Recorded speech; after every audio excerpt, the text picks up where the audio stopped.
Today's scripture reading brings us to Psalm chapter 87 through 89, and it will conclude our scripture reading for the month of January. Just 3 Psalms today, so, not too bad. Some interesting things in the Psalms as well. So let's get started. Psalm 87, I have that titled, The Welcoming Gates of Zion. The Welcoming Gates of Zion. Now, the Psalm is only 7 verses long, and it's prophetic in its nature, and so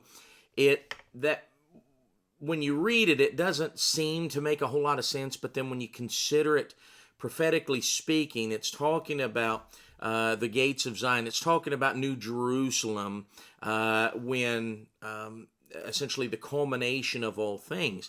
And when you look at this psalm, you will see, I will make mention of Rahab and Babylon, and to them that know me, behold, Philistia and Tyre and Ethiopia. These are aliens of the promise and enemies of God. But when you read this, it says here, in Zion, and of Zion it shall be said, this and that man was born in her. So it's talking about these people from all these, again, aliens and enemies being born in Zion. Now, obviously, it's stating where they are from, so it's not speaking of a physical birth. It's speaking of a spiritual birth, just as Jesus said in John chapter 3 when he spoke to Nicodemus. He said, marvel not that I say unto thee, ye must be born again. It's speaking of a spiritual birth into the family of God and the city of God. So that's Psalm chapter 87, the welcoming gates of Zion. Psalm chapter 88, I have that titled, A Psalm of Misery and Despair.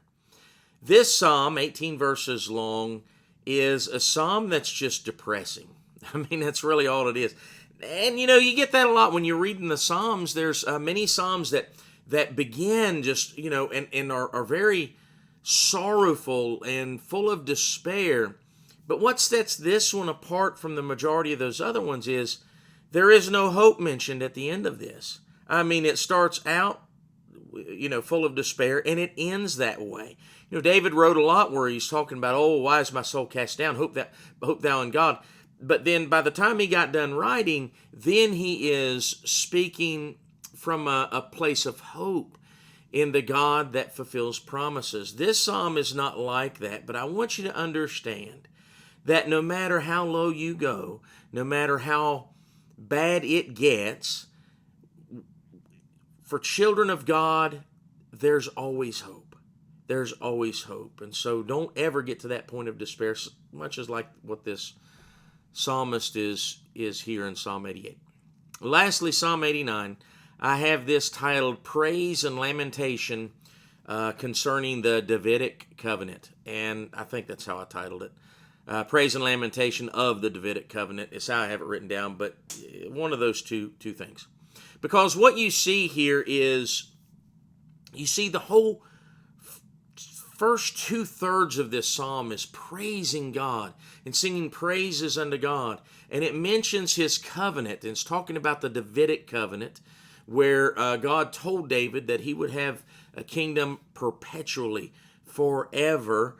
And it mentions it in verse number 3, I have made a covenant with my chosen. I have sworn unto David my servant. And it speaks about that. And then when you get down to chapter 28, well, let's back up. In verse number 19, there's kind of a change. It speaks from talking about the psalmist unto God and speaking of thy throne. And in verse number 19, he says, Then thou spakest in vision to the Holy One, and saidest, I have laid help upon one that is mighty. I have exalted one chosen out of the people. And it continues down, speaking in the first person from God. And in verse number 28, he says, My mercy will I keep for him forevermore, and my covenant shall stand fast with him. Now, one thing to remember is the Davidic covenant was unconditional. David did not have to do anything to hold up his end of the bargain in order for God to fulfill what he had told David. Verse number 34, again, still from the first person of God's perspective. My covenant will I not break, nor alter the thing that has gone out of my lips. Once have I sworn by my holiness that I will not lie unto David. His seed shall endure forever, and his throne as the sun before me. It shall be established forever as the moon, and as a faithful witness in heaven, Selah. And then here's the change in verse number 38. He says, back to the third person, back to the psalmist speaking unto God. He says, but thou hast cast off and abhorred. Thou hast been wroth with thine anointed. Thou hast made void the covenant of thy servant. Thou hast profaned his crown by casting it to the ground. And so the psalmist is essentially saying, God, this is what you said, but this is what you've done. And the psalmist is almost in an accusatory fashion saying, you did not hold up your end of the covenant. You did not do what you said you were going to do. But know this, God always fulfills his promises. Now, he may not always fulfill it the way we think he should, but he always fulfills his promises. The psalmist was expecting that after David would be Solomon, after Solomon would be Jeroboam, and then all the lineage down physically in that sense. But we know that God did fulfill. God did rise up a king and a kingdom from the line of David. His name is King Jesus, and his throne is forevermore and will be for time immemorial. And so God did fulfill his word, just as he said he would. Again, it may be a little different. It was a little different than what the psalmist was expecting. And whatever God promises, just understand this, you can take it to the bank. God promises something, God will fulfill it, because we have a faithful God. Now, it may not always be like you think it should, but he will always fulfill his word. He's a good God. With that, we're going to close. And one more note. Let me give you one more thing, and that is in verse number 14. This is why we can trust our God, because verse number 14 says, justice and judgment are the habitation of his throne.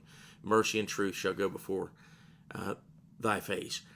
God's whole foundation is based on justice and judgment, and he is a God that cannot lie. So he will fulfill his promises. Thank God for that. That's all we have for today. I hope it's been a blessing unto you. Lord willing, we'll see you tomorrow.